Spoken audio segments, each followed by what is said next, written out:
Hello and welcome back to Let's Play The Legend of Zelda Oracle of Seasons. In the previous episode, we fought all the way through the Gnarled Root Dungeon, obtaining the first Essence of Nature. In fact, you can view them at any time by going into the pause screen, going to the third part of it, and there it is, along with any of the others you're going to collect along the way.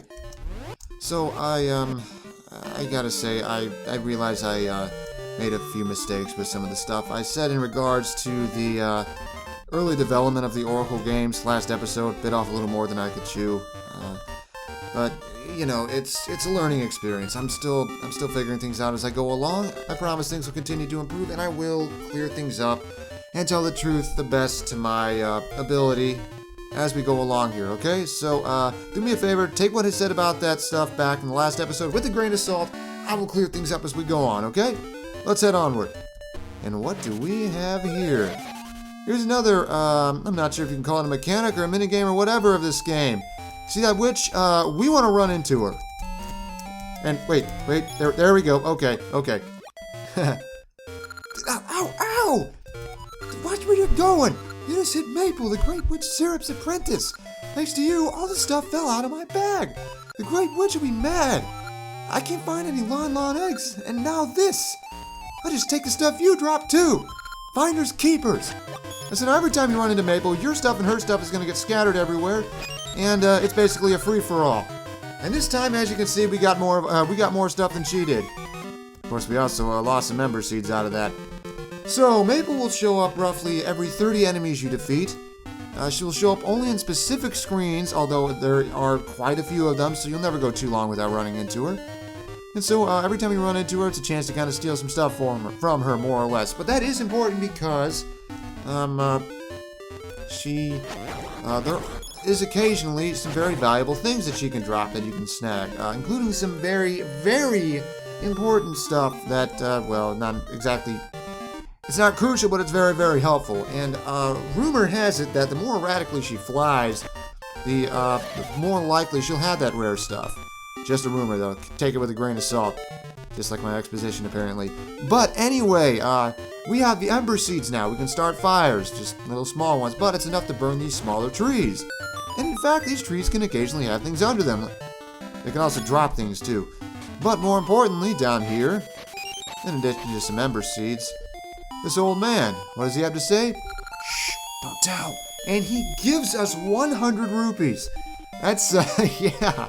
That's actually a nod, another callback to Zelda 1, and in which you could, on quite a few screens, you would find old men hidden under objects, or hidden under trees, or under rocks, or through bombable walls.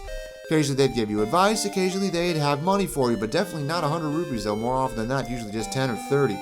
Oh, by the way, these pots, you can try to push them, but it's heavy. We don't have the means to push them yet. Yeah, just another thing we just can't do yet, huh?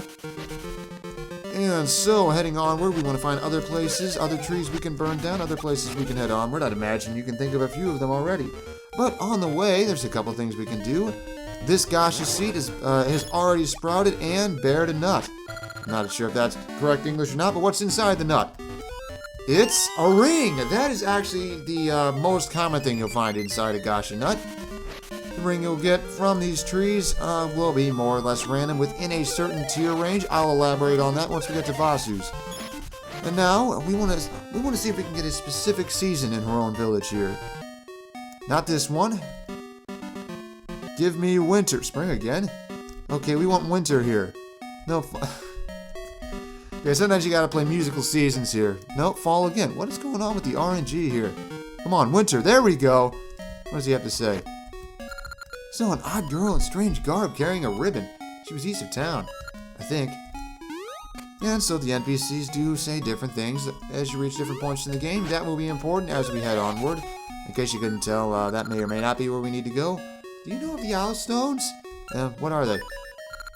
Then I'll teach you. Owl Stones are mystic statues that give advice when a certain seed is placed on them. What do you have to say? Okay, yeah, you still say the same thing as before? We don't really need to stop by the shop. We are fine as far as hearts, bombs, and shields go. The farmers, I believe, have no new... Okay, yeah, nothing new yet. And so, we do want to check on a few more things here. Let's stop by the mayor's house. Take our time getting there. due north, and now east. These trees we can also burn down, but there is no staircase under any of them. And so the gacha plant here has bloomed as well. What's in this one? Another ring. All right. And so if we leave the screen and come back, the soft soil will replenish, and we can plant another seed. We have, I believe, that's our last spare one. Yes, it is. So now south of here, as you might... Okay, no, not directly south of here, because those snow piles are in our way. We're going to have to take the long way around. And as you saw, we can now burn that small tree, meaning we can finally get our first piece of heart. Collect 4 in all to get an extra heart container, and we can check them on the sub-screen. The third one to be specific. If we find 4 of these in the world of Holodrum or anywhere else within this game, we'll get a new heart container, permanently increasing our life energy by 1 point. Heart, etc. So let's check out Vasus. We got 3 rings for him to appraise. Now is a good time for me to explain what these ring tiers do more clearly. You see, most of the rings in the game fall under a specific tier. That is, the more valuable they are, the rarer they are, the more useful they are, the higher their tier, and therefore the tougher they are to find. So here, this is the one we found in the Gnarled Root Dungeon. This is the Discovery Ring. You see, if you have this equipped, every time you go onto a screen with soft earth that you can plant the gacha seed in, it'll make a little chime like the one we heard in the Gnarled Root Dungeon when there was an important chest on the screen. That is very important if you're just playing through the game for the first time, or if you don't know where all the gacha spots are, because some of them can be quite well hidden. We're going to want that equipped from here on out for a little while, unless we find something more valuable here. This is the Octo Ring. Okay, that's a little interesting. I'll have to show that in just a second. This is the... Okay, for a second there, I thought that was a much more valuable one. This one's the Wisp Ring. There's another one that looks similar to this one, just a palette swap of this one that's really, really good, but no such luck here. No effect from jinxes, this one is. Okay, so let's check the list here. Different types of gacha soil, different rarity rankings of gacha soil will give you different rarity tiers of rings. The common gacha soil, the only type we've seen so far, gives you rings from tiers 1 or 2. So we will be finding we'll be finding rarer gacha soil eventually that give us a better range of tiers, but for now it's just 1 and 2. It's early game, what do you expect? So when you equip this Octo Ring, come on, it just turns you into an Octo Rock. Yeah, just a neat little thing. And so, yeah, you can't use items in this form, but there is a specific enemy that won't try to harm you while you look like this. But it's just a neat little novelty, and that's it. So now we want to go into our list and pick the ring that will actually get more use out of. Not the Whisper Ring. We don't have anything that can curse us just yet. The Discovery Ring. You'll generally want this on, for the most part, early game. And now that that's done with, we want to head due south, correct? Oh wait, no, actually we want to head back to the mayor's place, because if you remember that cracked wall in the mayor's house, well, now we can do something about that. So just a moment here.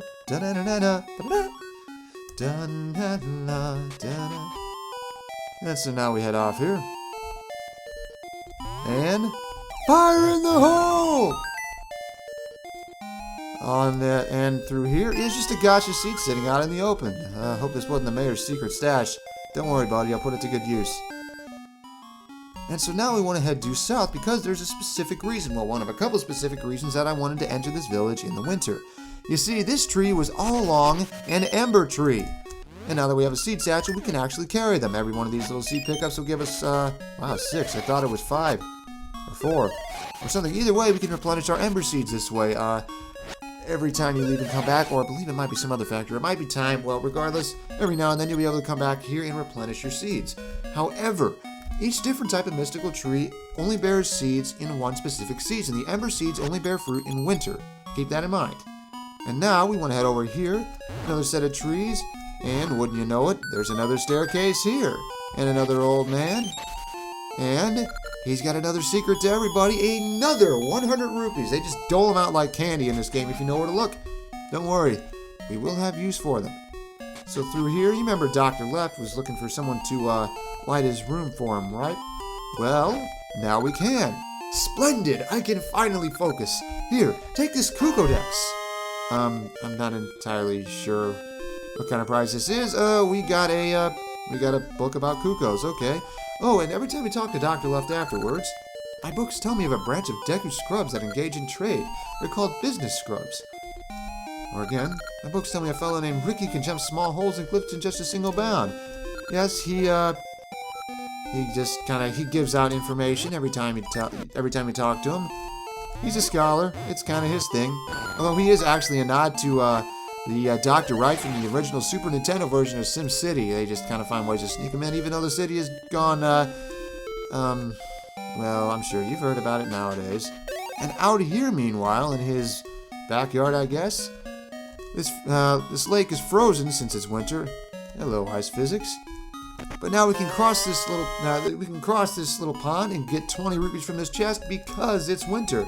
Any other season, we'd have to swim across, and we can't swim yet. So it's a good thing we can. It's a good thing. Yes, it's a good thing that it's winter. So now, is there a little more we want to do here? Let me see. All right. Okay. Now that we have this Kukodex, we actually want to head back north for just a second. I will meet you up by right where we found the Gnarled Root Dungeon. See you in just a minute. So, if you remember, little Malin in this house just through here is having trouble keeping track of her father's Kukos. But if she were to say have a book that told her all about them, perhaps she'd have a better time with it. So, say, is that a Kukodex? That'd be a big help. May I have it? Sure. Really? Thank you. Have this. Take this. It's a Lon egg. These eggs are all the rage with cute girls. Well, it didn't really turn into it, but we've swapped our Kukodex for a Lon egg. It's a beauty aid? Okay, to be honest, I'm not entirely sure why a chicken egg would be both A, seen as a beauty aid, and B, all the rage of the girls. But and so the trading sequence continues. Yes, there's a long trading sequence in this game, just like there is in Link's Awakening. Although it isn't crucial for this game to beat it like it is in Link's Awakening. You do definitely want to complete it though, because there's something very valuable at the end of it. Okay, with that done, I will meet you just on the southeast side of the village. Okay, and you might have guessed it, but we can finally burn these. He has something to say first. Wait, young traveler. I'm a wandering prophet, Sokra. I feel it. Spring, summer, autumn, winter, the four spirits are calling you. Make no mistake, the Temple of Seasons is still hidden in this world. Well, the Maka tree said so anyway. If you can find the temple, then pay a visit to the spirits who live there. Surely they can help. Farewell. And he goes back to snoozing. Yeah. So now we can finally burn these trees away. Both of them, just for the hell of it. And onward. This is the Eastern Suburbs. And now, if we check out to the north. Hey, that sounds familiar. Let's go and talk to him, shall we? Head through this cave where the windmill is on. The moonmill is on top. It turns out the windmill's part of the cave too. Here's another cave. And is that a piece of art up there? Yes, it is. Well, I just have to find a way to get over there eventually. There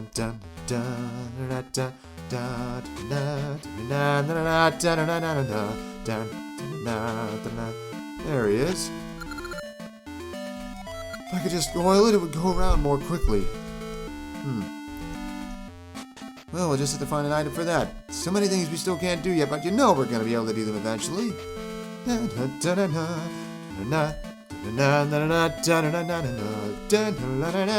know that song's kind of... The key of that song is, and it's just in one of those spots where it's just like right in the middle of my vocal range, so I got to switch octaves all the time. Oh, by the way, here are pig moblins. They're a little weaker than the dog-faced ones we saw back in the Gnarled Root Dungeon. That one took 2 hits, this red one just takes 1. These particular ones throw spears at you occasionally, nothing too threatening.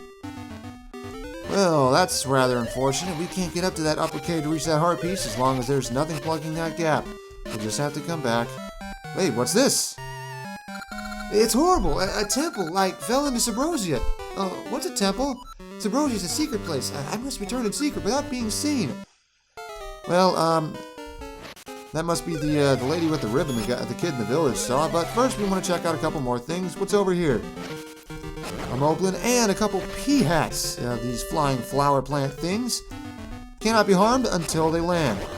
Although you can also attack them as they're taking off. Unlike in Zelda 1, where they immediately became invincible as soon as they took off, and oh my god, were they a pain in that. These you can harm as they're taking off. It's a godsend. These trees have nothing of note under them. Meanwhile, let's go back. No, this is the Song of Storms guy. Here she is again. Don't worry, just a moment. We'll pay attention to you. Off to the right here. Oh boy, some rocks. And they're heavy just like those pots, and there's a pig moblin with a sword back there. There's a whole lot of stuff we can't do right now. Okay, now we'll entertain you. And so we head north, and that kicks off a minigame. You see, we have to follow her without getting seen. You'll hide behind trees whenever necessary. Pay attention to what direction she looks in. Whenever she stops, she tends to look in all four directions, and onward she goes. Like's off to the east, but we'll get to that in a second. And because if she spots you, she makes a break for it. And now we're free to explore this area in general. So there's an Octorok and a dog-faced moblin like we saw before. Winter Forest to the east, the Woods of Winter specifically. Her own village back to the south. There's another one of those tree stumps. Off to the east here, it's winter again. And, well, there isn't really much we can do here. So we can't cross over there due to the deep water. Because, again, we can't swim. Down here, wait a minute, you heard that, didn't you? That was the discovery ring, meaning there is some gacha soil somewhere here. And wouldn't you know it, there it is. Let's plant the seed here, shall we? Although this is another common gacha soil, common patch of gacha soil, so you'll still only get the smallest rewards and rings from tiers 1 and 2. So here are the likes we had to be so careful about. Yes, they move rather slow. But if one so much as touches you, they'll eat your shield. As the old Hylian proverb goes, shield eaters and world leaders have many likes alike. And so you'll have to go back to the shop to buy another one. It's a pain, especially if you run into one far off from her own village and have to go all the way back. So we go back to the south here. She just completely doesn't see us. And now let's try this minigame for real, shall we? Kind of a goofy little musical theme here. Just kind of stay as far away from her as possible. I believe she does follow the same path every time you do this, so you can, whoa! So you can, if you can figure this out through trial and error more or less. Careful here. So have you noticed, if you've noticed, the Woods of Winter, aren't. Yet another sign of things being kind of awry in the world. Thanks, General Lonox. And wait for it, wait for it, wait for it. Onward. Just a little more looking around. We only have one tree to keep between her and us this time, so we gotta be very careful. A little further. She looks around again. Heads on her, but wait, don't go yet, because she doubles back. Mean, isn't it? And now through here. Wait a minute, wasn't there nothing in this dead end before? And how'd she go through there?